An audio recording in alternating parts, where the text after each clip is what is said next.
halo teman-teman levelers dan teman-teman yang ada di Tuban. Hari ini kita kedatangan tamu yang sangat spesial ya. Jauh-jauh dari Bekasi, ini Bang Kiki ya, Ice the Kid, IVB Pro. Kemudian Bang Wijaya Kusama, Bang VJ ya, yang sudah di kalistenik ini udah legend lah kalau saya bilang di Indonesia. Hari ini mungkin kita ngobrolin dikit ya Bang, tentang dulu mungkin yang saya paling penasaran itu awal mulanya tuh. Kapan nge-gym, kemudian kapan pertama juara dan breakthrough dan merasa oh saya pingin jadi atlet tuh. Mungkin Bang Kiki dulu ya. Kira-kira yang cerita dulu nih. Kabarnya ini baru nge-gym 4 tahun. Iya, betul. Bener nggak nih? Ini ceritanya gimana nih? Kita bisa bener nih. Oh ya, kalau dari pertama sih sebenarnya nge-gym itu pengen gemukin badan aja. Soalnya dulu itu kalau olahraga itu main skateboard kan. Karena main skateboard tuh yang nguras energi juga. Dari jam main tuh biasa dari jam 3 sampai jam 9 malam kayak gitu. Jadi makannya enggak, tapi olahraganya kenceng. Lama-lama badan kurus. Nah, terus pengen gemukin lah. Pengen gemukin, diajak teman, ya coba nge-gym yuk. Karena kalau makan banyak aja, badan tuh nggak gede. Jadi perutnya doang yang buncit. Nah, akhirnya nge-gym lah di situ. Pas temannya siapa? Masih ingat nggak? Ingat banget. Ingat ya? Ingat. Teman masih nge-gym nggak? Udah enggak. Udah enggak. Ya abang yang lanjut berarti ya. Iya. Nah, terus nge-gym, ngeliat cara makan orang tuh sempat kayak ngeliat apa ya, konten yang Gugun HG tuh. Ngeliat konten Mas Gugun, wah nih kalau mau gedein badan tuh cara kayak gini nih, makan sambil latihan. Udah dilakuin selama 3 bulan, ternyata ada perubahan. Itu perubahan di bahu, di tangan gitu kan, di dada. Oh ternyata kok progresnya cepat nih nge-gym ini. Naik berat badan juga cepat, 5 bulan. Dan akhirnya lama-kelamaan terus banyak juga yang bilang, Ki coba ikut kompetisi gitu. Itu udah jalan sekitar setahunan. Akhirnya coba ikut. Tahun berapa itu pertama kali ikut? Ikut itu 2022. 2022. Berarti nge-gym pertama 2021. 2020. Oh 2020. Kan belum masuk 2 tahun tuh. 2020 tanding tuh Maret. Setahun berapa bulan lah. Maret 2022 awal akhirnya tanding. Cobain tuh di Mister Indonesia. Ketemu Mas Rian tuh juaranya kemarin. Bang Rian Anton. Mas Rian Anton. Ya tuh nggak dapet apa-apa, juara di 15 besar aja. Nah, pas kita kalah semakin penasaran, kok gue bisa kalah. Gue mau lebih gede lagi, lebih kering lagi. Kira terus aja. Akhirnya kompetisi kedua baru langsung dapat juara 2 di kelas main sport kayak gitu. Di kompetisi apa itu? Masih ingat lah ya pertama kali juara ya. IFF gitu. Indonesia Fitness Festival. Oke. Dari situ ikut kompetisi lagi apa? Ikut lagi ya? Ikut kompetisi kedua sama VJ. Oh sama VJ? Iya sama VJ. Ikut tuh kan kompetisinya tuh Agustus dapet. Lanjut lagi di November tanggal berapa ya? 10 ya? Kalau tanggalnya lupa bulannya. November. Bareng tanding. Terus gak dapet apa-apa juga ya. Oke. Malah 20 besar. 20 besar. Malah saya jadi downgrade gitu ya udah, tapi nggak apa-apa. Jadi menurut saya kayak kompetisi itu ya cuman buat mempresentasikan hasil kerja keras aja sebenarnya gitu. Daripada gaya-gayaan di sosmed kan, mendingan langsung aja. Ini loh wadahnya, tempatnya ada panggung, terus juga ada hadiahnya, dikasih penghargaan juga dari situ. Kalau titik pertama Bang Kiki ini bilang, oh saya mau jadi atlet, itu kapan? Ini kan nge-gymnya baru 4 tahun ya, baru tahun keberapa nih pede, oh aku mau jadi atlet nih untuk jadi karirku juga gitu. Awalnya itu sebenarnya pas ini sih menangin juara 2 itu. Karena banyak yang bilang, ih potensi nih katanya, badannya beda nih kayak gitu. Akhirnya ya coba aja gitu, coba jadi atlet. Ya sementara kan pekerjaan utama bukan itu kan, pekerjaan utama tuh nggak ada hubungannya sama olahraga. Jadi ngantor aja, agensi digital, jadi digital marketing di kantor. Iya. Tapi karena hobi juga, tanding ini sebagai bahan untuk mempresentasikan diri, akhirnya ya udah ikut terus aja gitu. Tapi nggak dijadiin penghasilan utama sih kalau di dunia gym ini. Oke, jadi bukan alasan ya teman-teman ya. Dalam artian Bang Kiki ini juga ada kerjaan ya, ada kesibukan juga di luar gym. Jadi untuk bisa meluangkan waktu dan dedikasi itu juga penting sekali ya. Bukan alasan ya? Bukan alasan. Bukan alasan. Oke. Mungkin Bang Vijay deh ceritain sedikit dah dulu awal nge-gymnya. Ini lebih senior ya, senior kita ya.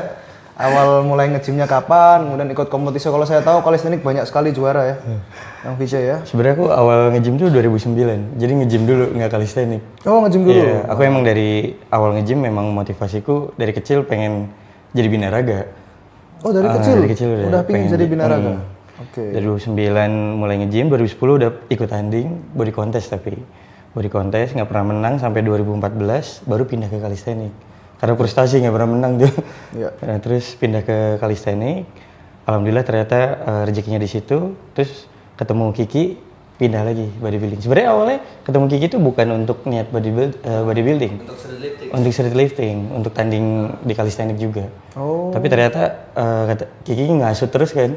Udah ikut aja. Ya udah deh, akhirnya ikut. Kalah kok malah makin panas gitu. Iya.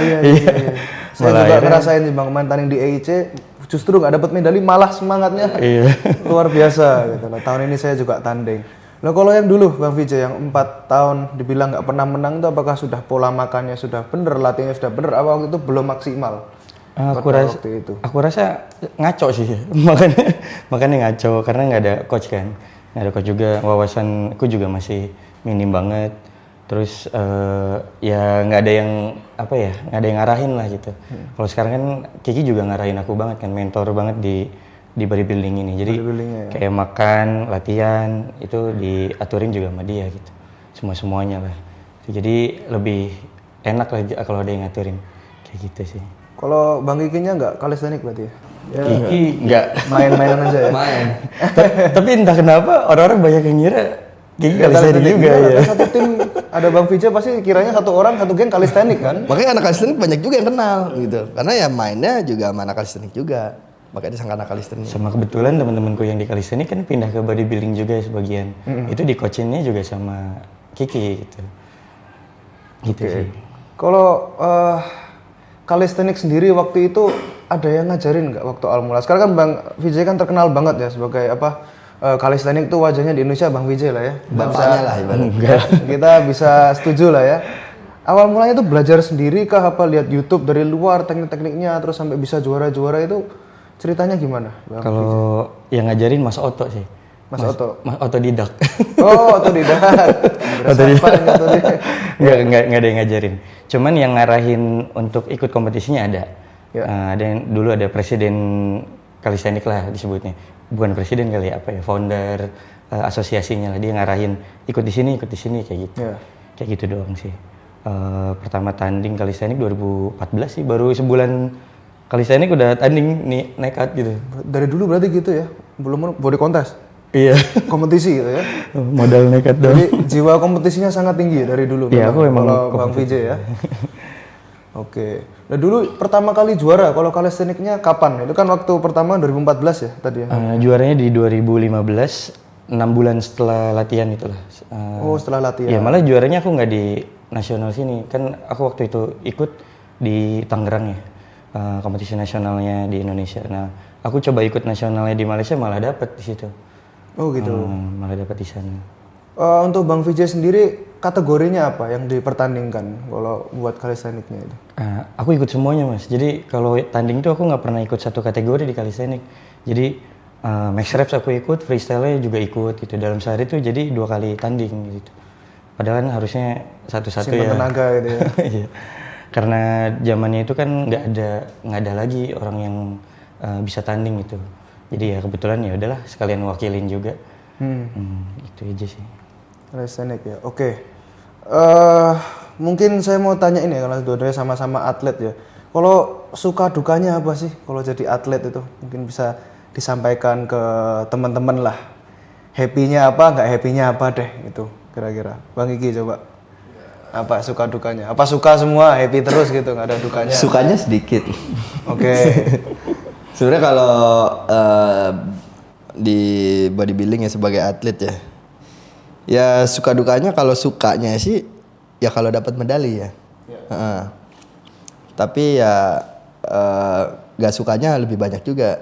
Karena kalau ngomongin suka bodybuilding itu bingung juga sih. Ini kita suka sama latihannya kah? Suka sama panggungnya kah? Gitu kan? Suka sama perform kita di panggung. kayak gitu. Nah kalau aku sendiri sukanya ya kalau dapat medali aja sih. Sama kayak badan bagus sih. Badan bagus tuh pakai baju apa aja bagus, kayak gitu kan. Jadi sembari aja gitu kan. Kalau dukanya itu tuh banyak banget sih. Jadi kayak modal ya nutrisi mahal ya. Modalnya sendiri. Jadi terus juga kalau brand itu susah. Nggak mungkin kan sponsorin kita kalau kita nggak menang dulu. Jadi kita harus berdarah-darah dulu. Barulah di support. Ketika kita kalah, brand juga kecewa juga kan. Tapi mau gimana? Karena olahraga ini subjektif.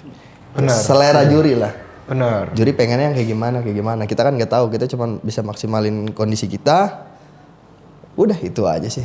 Ya kan suka nih banyak ya kalau orang bilang atlet ya ada yang wah penting duit, ya kan duit, terkenal, cewek, gitu kan. Ada banyak gitu kan. Tapi enggak ya bagi ya. Yang paling penting berarti fokus di olahraganya dapat medalinya itu ya. Iya kalau Prestasi berarti ya.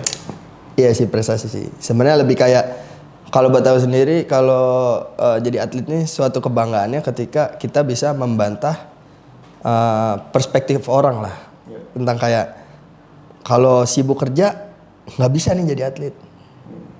Kok saya bisa gitu. Untuk dapetin mungkin dari semua atlet pro ya di Indonesia ya. Untuk main fisik ya kalau klasik atau binaraga nggak tahu lah. Di main fisik kayaknya aku sendiri yang masih ngantor gitu. Jadi nggak full time ngajar sebagai personal trainer atau jadi atlet aja. Jadi ini ngantor tapi sekaligus jadi atlet. Kalau yang belum tahu Bang Kiki ini ternyata orang IT, ya, digital marketing itu kan orang nggak bayangin gitu ya, badan gede itu komputer itu nggak bayangin. Komputer. Ya. Itu kaget juga saya tadi ceritain gitu ya. Bener. Kalau terkenalnya ini enggak ya? Kalau terkenal bonus lah ya. Iya sebenarnya terkenal enggak banyak juga nih atlet-atlet yang hebat ya badan bagus-bagus tapi karena dia nggak punya personal branding yang baik Nggak bisa juga. iya karena dia nggak ngonten dia nggak punya personality yang gimana jatuhnya kayak membaur lah untuk ke yang muda-muda. Nah kalau kan netizennya kan agak yang muda-muda. Nah muda-muda itu banyak yang main sosial media. Nah mungkin kalau atlet yang kolot yang lebih tua mungkin postingnya asal aja, nggak ada konsepnya. Jadi nggak terlalu beda ya. Nggak terlalu kelihatan nih. Iya. Padahal kalau di panggung itu ngeri banget. Ngeri. Benar. Gitu. Oke, kalau Bang Vijay gimana? Kalau suka dukanya tanding sama calisthenics, calisthenics sama bodybuilding tuh menurutku beda banget ya. Kalau calisthenics tuh kalah dikarenakan performa kita yang kurang bagus gitu. Karena kan udah real, misalkan max reps pull up 40, aku bisa 40, lawan bisa 45. Patokan menangnya jelas. Patokannya jelas ya. Okay. Kalau bodybuilding emang subjektif itu kan, itu yang menurutku dukanya. Tapi ya suka duka juga ya kita nikmatin karena kan ini hobi ya. Kita nggak bisa ngeluh juga, kita nggak bisa. Kelihatannya kalau bodybuilding dukanya tuh harus kita terima jadi suka ya. Iya betul. Apapun itu ya dietnya lah, waktu yang kita korban kita bilang ini duka nih harusnya. Tapi akhirnya jadi happy gitu ya. Suka gitu. Ya itu sih. Tapi paling tambahannya ya dukanya itu bodybuilding sih gini ya. Kalau aku ngerasanya ya, kita udah latihan lama ya semua atlet yang ngerasain. Kita latihan udah lama, diet udah lama banget. Wah udah sampai stres sendiri, pikiran kemana-mana kan. Tapi pas giliran sampai panggung, kita cuman langsung pulang aja. Itu gara-gara apa? Gara-gara gagal, cuman gara-gara sehari aja. Apa enggak H-2 sebelum pertandingan kita makannya ketika loading asal badan berubah cuma jeda 1 hari. Bener, conditioningnya ya 2-3 hari terakhir tuh menentuin padahal kita latihan bisa 3 bulan 4 bulan sebelumnya udah prepare kan. Jadi kayak ini tuh olahraga yang susah banget bener. Kalau pemain tinju istilahnya lawan kita jago nih, lebih jago dari kita, tapi kita bisa mukul dia 15 kali lah meskipun kita kepukul 20 kali gitu. Yang penting kita bisa ngerasain mukanya dia gitu kan, ngerasain badan dia. Kalau bodybuilding enggak ya, kita tanding tapi lihat-lihatan doang. Iya, kita sempet belum posing aja, kita langsung suruh ke belakang. Suruh pulang, iya. Itu saya ngerasain juga sih Bang, kemarin memang iya kan pertama kali tanding ya, begitu digeser paling pinggir tuh sakit hati luar biasa ya. Terus yang lucu lagi itu ketika yang nggak menang kan turun tuh bareng, saya juga turun tuh. Nah, karena saya baru pertama mungkin masih excited ya, yang lainnya wajahnya udah kayak nggak terima, menang tuh nggak terima udah kayak marah, jalannya udah.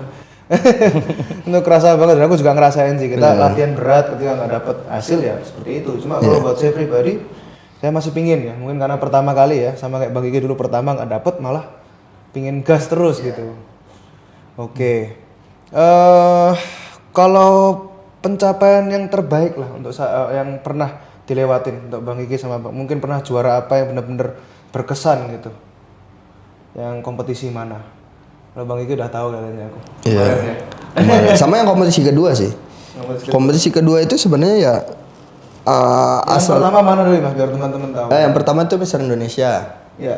Yang kedua tuh EFF. Nah EFF itu sebenarnya berkesannya gini, aku tuh nggak ada supporter. Jadi sama istri aja gitu kan, sama istri sama 2 orang bantuin buat body color. Dan itu juga karena mungkin dia capek dia tidur gitu kan. Nah aku sendiri aja nggak ada yang nyemangatin gitu. Itu tiba-tiba malah juara 2. Nah kayak gitu itu berkesan banget sih. Jadi yang lain tuh supporter banyak. Jadi kalau namanya atlet kan ada tim ini yang sportif. Aku nggak ada. Jadi kayak orang apa ya, orang PA aja gitu sendiri nyengir-nyengir di atas panggung gitu, bingung kan.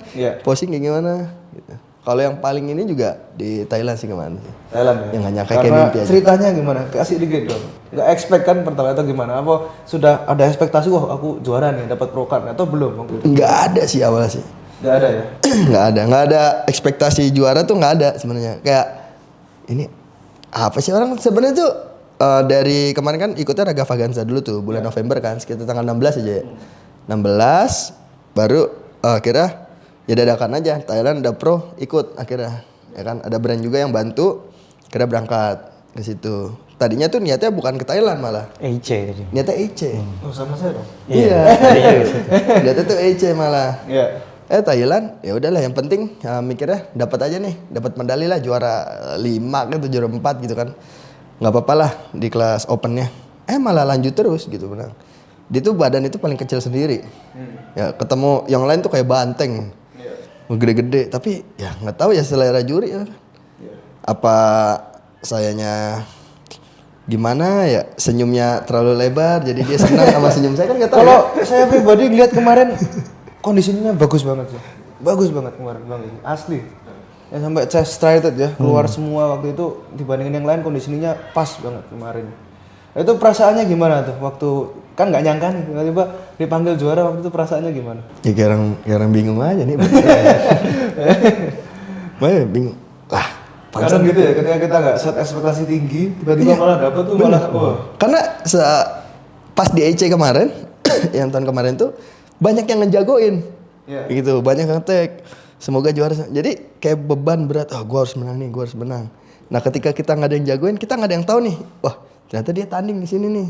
Tapi orang-orang lain kan nggak ada yang nyemangatin kita kan. Kita juara, baru kita seneng.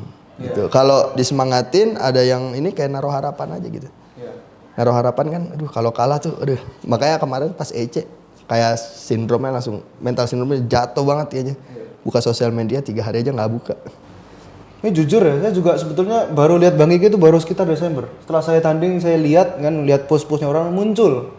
Waktu tanding di Thailand itu. Dan juara itu pertama kali saya lihat, wah ini frame-nya unik banget sih, aku bilang. Wah, kaget juga, ini atlet dari mana kok tiba-tiba muncul gitu kan. Sama Melvin kan, kebetulan coach saya Melvin juga tanding di sana kan. Kaget juga, ada Bang Kiki ini kan. Soalnya celananya India, karena orang India kan. Ya kayaknya. Ini saya doain moga-moga tahun ini Amin. bisa Olimpiade tanding. Semakin banyak atlet di Indonesia, saya juga dukung Bang Vijay juga Prokar bisa ke Olimpiade. Semuanya lah, kita di komunitas fitness pinginnya semakin banyak lah perwakilan Indonesia ya minta tanding di luar gitu.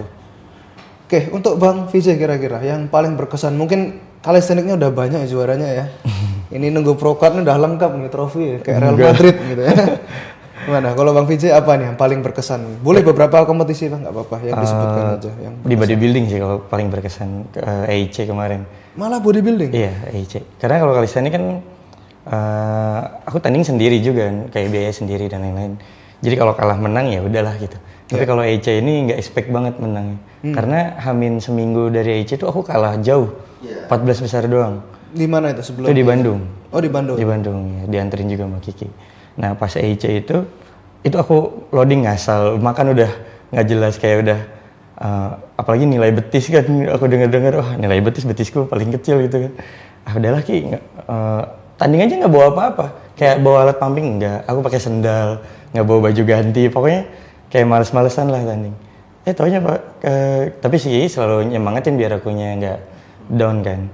Cuman ya tetap namanya udah mental block, udah males gitu. Iya. Tapi udah bayar ya udahlah ikut aja. Taunya menang ya udah. Nggak expect banget. Nah itu fun fact-nya itu VJ, aku posisinya habis nikah di situ. Habis nikah tuh.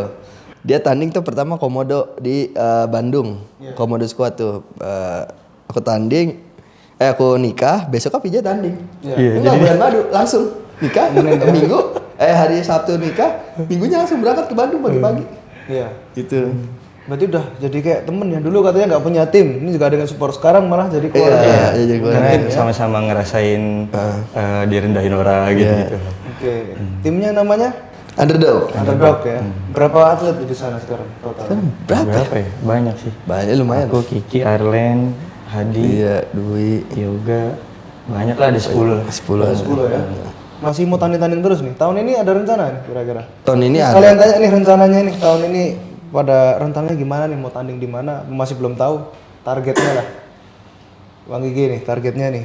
Aku rencana sih ini Barangkali nih rencana nih ada menarik sponsor nanti kan, barangkali. iya benar.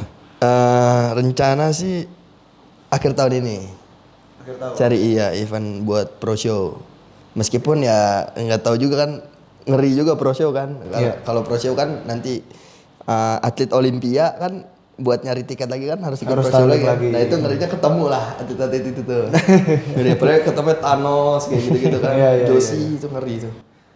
Nah kayak rencana bakal tahun ini ya nothing tulus aja sih. Oke. Apakah selain pro ada yang lokal mungkin atau EIC mau ikut, enggak ya? Nggak boleh. Nggak boleh ya? Nggak boleh. Kalau udah pro cardnya. Oh udah nggak boleh ya? Jadi tandingnya hanya di pro aja? Iya. Oke. Kalau Bang VJ tahun ini? Aku belum tahu. Belum tahu? belum. Tahun ini lah. Tapi tahun ini pengen tanding cuman belum tahu di mana. Tandingnya apa belum tahu ya? Iya. Lah kalau EIC udah pernah juara harusnya naik ya Bang ya, di luar ya minimal ya. Harus ya. Pro ya, ngincer pro card ya. Belum siap tapi lah. Si jauh. Kalau kompetisi kalistenik udah belum ada planning lagi dalam waktu dekat. Kan masih ada masih jadi apa? Jadi diikut federasinya ya? Iya, kalau untuk di calisthenics ini yang ada cuma di Prancis yang bisa aku ikutin. Karena ngitung berat badan kan. Karena kalau di Asia ini paling beratnya itu cuma 75. Sedangkan bobotku kan 82, kadang 85. Jadi aku mesti ikut yang di World Cup-nya itu. Kalau itu ada kelas minimalnya 85. Jadi bisa ikutnya di sana. Berarti kalau maksimal 75, Bang VJ nggak rela kehilangan ototnya gitu ya? Itu Bisa pertama. dibilang ya. Karena harus drop weight ya, harus drop muscle ya. Bener. Oke. Tadi belum bicara sih soal yang juara kalistenik nih yang paling berkesan ini, karena kok yang dibahas tadi binaraga, padahal kalisteniknya ini legend ini. Yang paling berkesan yang mana ini? Semua berkesan sih kalau calisthenics karena aku nggak ada sponsor sama sekali. Aku ke luar negeri semua biaya sendiri dan aku masih kerja jadi cleaning service. Oh iya? Iya. Jadi pertandingan di calisthenics tuh setiap menang tuh uangnya aku kumpulin untuk ngebangun calisthenics gym di sini. Terus aku keluar dari dari cleaning service-nya. Itu sih. Okay. Jadi ya itu semuanya berkesan jadi. Semuanya? Nggak ada yang kayak satu pertandingan yang paling berat kan, misalnya World Cup-nya atau apa? Enggak, itu semua berkesan banget. Oke. Mungkin ini Bang yang saya minta tips lah buat latihan secara general aja. Kalau kita bilang split apa kan banyak banget ya. Yang intinya aja kira-kira dalam bodybuilding, kalau Bang VJ mungkin nanti ngewakilin calisthenics ya. Intinya apa sih kalau pingin bangun muscle atau kompetisi ya? Kita ngomong kompetisi ya, bukan hanya hari-hari ya. Intinya apa Bang? Entah makanannya kah? Atau mungkin pola latihannya kah? Apakah tidurnya? Apakah kardionya? Silakan Bang Kiki, kira-kira menurut Bang Kiki ya. Dari saya sih kalau untuk latihan 30% lah. 30%. 30%. 20% tidur, 50% makanan. Itu banyak juga yang kalau saya sih kalau ketika bulking ini latihannya nggak sekeras pas waktu cutting. Oke. Itu lebih santai. Tapi berat juga latihannya, tapi intensitasnya nggak terlalu tinggi, rendah tapi berat gitu mainnya. Supaya juga nggak terlalu ini ya, kalau intensitasnya tinggi kan fatigue-nya juga ini badannya tuh domsnya tuh berhari-hari. Itu ngindarin itu, terus latihannya itu mungkin bisa seminggu 5 kali. gitu. Seminggu 5 kali. Terus juga kalau untuk makan sendiri sih nutrisi protein yang utama.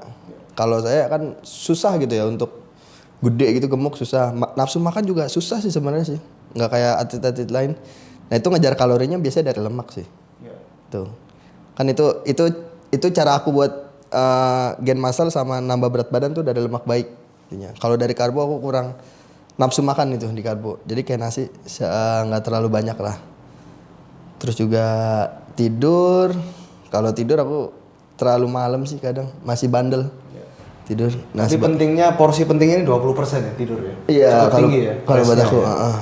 karena ketika kita rest lama, coba bangun pagi-pagi nih. Ketika kita tidurnya lama, sama tidur kita sebentar. Kita tidur misalnya jam 1, kita bangun jam 6. Sama kita tidur jam 10, bangun jam 9. Itu badan pas pagi-pagi tuh kelihatan lebih kering. Iya.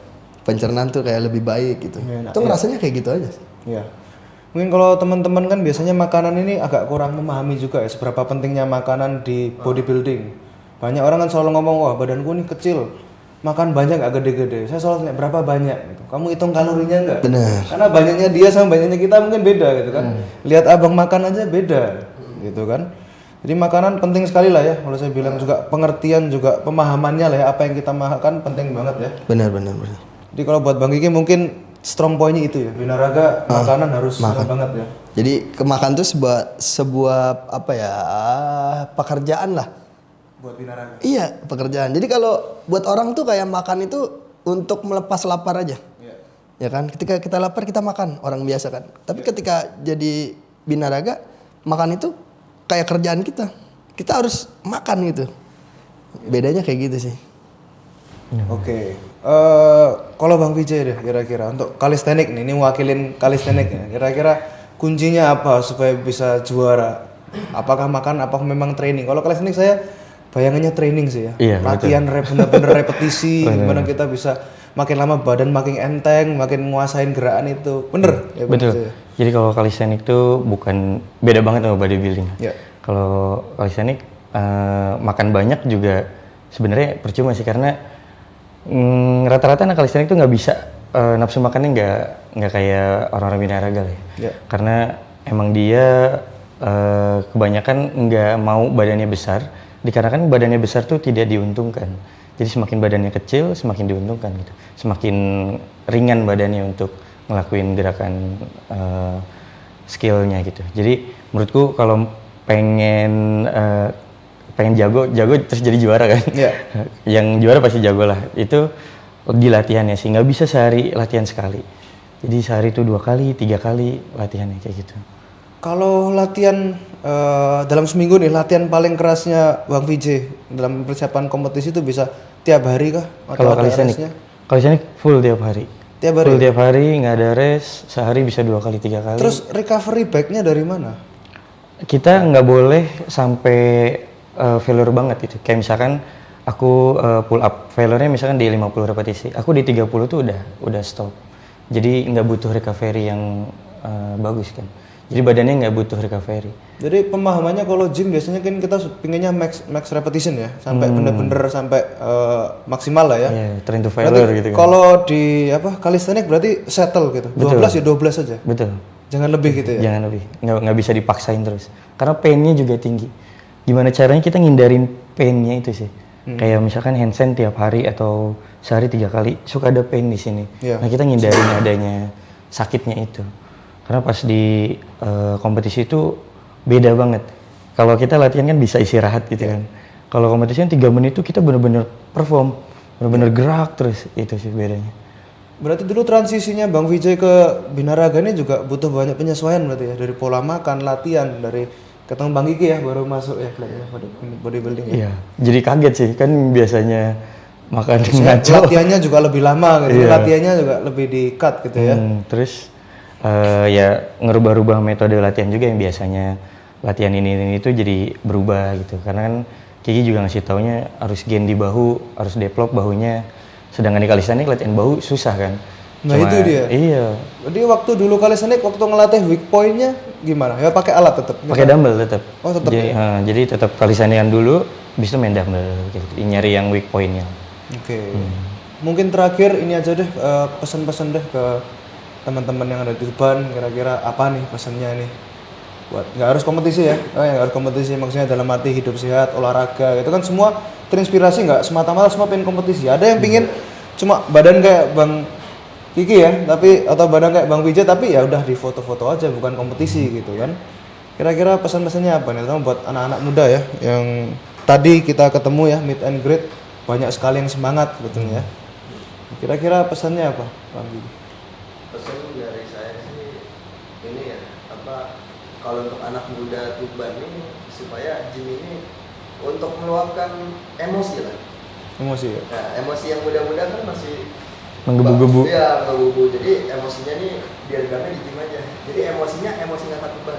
Gitu. Jadi bukan emosi tawuran atau berantem nggak jelas di luaran gitu. Iya. Nah, setelah dia nge-gym atau olahraga, ya dopaminnya jadi naik. Jadi perasaannya bahagia gitu, nggak arogan lagi. Tapi nggak menutup kemungkinan juga banyak juga anak muda nge-gym badan gede supaya kondisi juga banyak juga. Iya, Pak, tawuran. Baru saya mau tanya nih, pernah buat tawuran nggak nih, berkelahi nggak nih? Apa? Badan gede ini pernah buat berkelahi nggak? Oh, enggak sih. Bohong. Jadi itu sama ya, anak muda kan kalau badan bagus kan gimana ya, pakai baju juga jadi bagus gitu. Jadi iya, jadi kita bikin yang beda lah ketika foto sama teman-teman nih di SMA, ketika badan kita paling bagus kan kita paling menonjol kayak gitu. Terus juga semoga Tuban nih ada atletnya lah, atlet binaraga. Terus kegiatannya biasanya apa sih kalau di Tuban tuh, kayak kegiatan olahraga jarang lah ya. Jarang ya, ada beberapa yang ikut prapon, seperti olahraga karate, lari, gitu-gitu sih. Barongsai itu saya juga ada atlet barongsai. Ya semoga makin banyak lah atlet Tuban. Soalnya kalau ngomongin atlet ya, Tuban sih belum ada sih kalau bodybuilding. Belum ada, sama sekali belum ada. Kita level fitness komitmen untuk menciptakan atlet lah. Minat nge-gymnya belum ada kali ya. Itu dia, masih kurang. Iya. Minat gymnya harus ada dulu sih. Iya. Minat gym ada, baru nanti ketika badannya berubah cepat, pesat, mungkin ada pikiran jadi atlet. Tapi lakuin aja minat untuk nge-gym aja. Mungkin untuk Bang Vijay ya, kira-kira ada pesan-pesan nggak ini? Aku sih lebih ke naruh harapan anak-anak muda di Tuban itu bisa aktif kalistenik, kan di sini belum ada kalistenik komunitasnya ya. Yeah. Dan kebetulan Kak Audrey ini mau support anak-anak kalistenik di Tuban kalau ada ya. Jadi alat-alat tadi juga udah ada, udah cukup banget alat kalistenik segitu. Jadi ya tinggal semoga banyak peminatnya lah buat di sini gitu, karena bisa ngidupin industri fitnessnya itu sendiri juga. Jadi ya kayak aku gini lah contohnya, dari anak kalistenik pindah ke bodybuilder gitu. Ya siapa tahu ada lagi yang kayak gitu-gitu lagi gitu. Itu sih. Ini nggak ada kata-kata motivasi, jangan menyerah, jangan apa, nggak ada ya? Mana? Kata-kata hari ini Bang Kiki. Jangan jadikan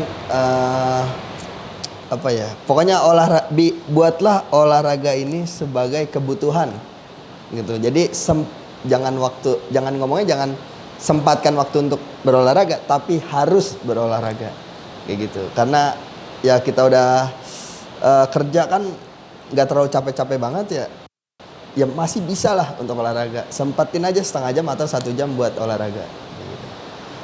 Kalau Bang Vijay nih, kata-kata mutiaranya hari ini apa ini? Aduh, kata-kata mutiara nggak ada sih. Paling ya itu aja, jangan dijadikan alasan ya untuk kalau kalian ingin jadi seorang juara gitu. Contoh kayak Kiki kan, orang kerja kantoran yang aku lihat aktivitas dia itu, aku juga salut gitu, karena dia benar-benar ke kantor tuh bawa bekal. Orang-orang kan ke kantor bawa laptop, bawa apalah, dia bawa bekal, bawa makanan. Iya. Iya. Jadi jangan dijadikan suatu alasan. Nah, kita ini yang mungkin waktu luangnya banyak, masa iya nggak bisa gitu. Dia aja yang padat bisa gitu. Kadang juga itu jadi motivasi buat aku juga gitu, yang aku kesibukannya ngajar. Kan ngajar bisa sambil latihan sebenarnya. Karena kan aku ngajarnya kalistenik ya, bukan gym. Jadi ya itu sih paling, jangan jadikan kesibukan. Pada intinya jangan banyak alasan. Nah, betul, kalau jangan banyak dunia alasan. binaraga itu jangan banyak alasan. Makin banyak alasan makin nggak jadi badan. Iya, benar. Setuju ya bang ya? Jangan berpikiran kapan mulai, tapi mulailah sekarang. Nah itu dia. Ya, saya kira itu teman-teman ya, mungkin sangat singkat sekali ya, tapi saya sangat happy banget ketemu Bang Kiki sama Bang Vijay secara langsung ya. Udah lama tuh lihat di IG kan, wah ini idola nih gitu kan. Seneng nih akhirnya bisa datang ke sini, bisa sharing-sharing. Kita juga bicara banyak ya kemarin ya di hotel juga. Itu aja ya, saya kira semoga bermanfaat buat teman-teman ya. Semangat terus ya yang ada di Tuban ya, tetap berolahraga ya. Itu aja. Thank you. Level Fitness Up your level.